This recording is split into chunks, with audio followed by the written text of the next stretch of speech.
सगळ्यात चुकीचं कर्म कोणतं? कुणाचंही मन दुखवणं, एखाद्या व्यक्तीचं मन दुखवणं याच्यापेक्षा मोठं पाप नाही. दुसरं मोठं पाप मी बोलू शकते ते म्हणजे कुणालाही होप देणं, आस लावणं आणि नंतर त्या व्यक्तीचं ते काम न करणं ह्याच्या मोठं पाप नाही. आय रिअली फील दॅट की तुम्ही कधीही कुणाशी बोलताना फार केअरफुली बोला. एखादी व्यक्ती तुम्हाला आवडत नाही ना, तुम्ही बोलू नका.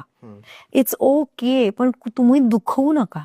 कारण ती व्यक्ती कुठल्या लेवलमधनं काय बॅकग्राऊंडने आली आणि काय ते तळतळात घेऊन मनात बसलीये हे आपल्याला डिकोड नाही करता येत. आणि त्या क्षणी आपण जर त्या व्यक्तीला बोललो आणि त्या क्षणी ती व्यक्ती काही बोलले तर तुम्ही काही करा, ते लागणारच. कुणाचा अपमान पण नाही करायचा, कारण अपमान केला तर मन दुखणारच आहे. सी, मला ना काय वाटतं माहितीये का चेतन, की इट इज व्हेरी सिम्पल. लोक जे आर्ग्युमेंट्स करतात, तर आर्ग्युमेंटची गरज काय आहे? सोपं गणित आहे आयुष्याचं. Convince or get convinced. Either मी सांगते, मी तुम्हाला कन्व्हिन्स करेल, किंवा तुम्ही मला तुमचा पॉइंट कन्व्हिन्स करू शका. इतकं सोपं आहे ते. आर्ग्युमेंटचा विषयच येत नाही. मग हे का नाही आपण करू शकत आहे?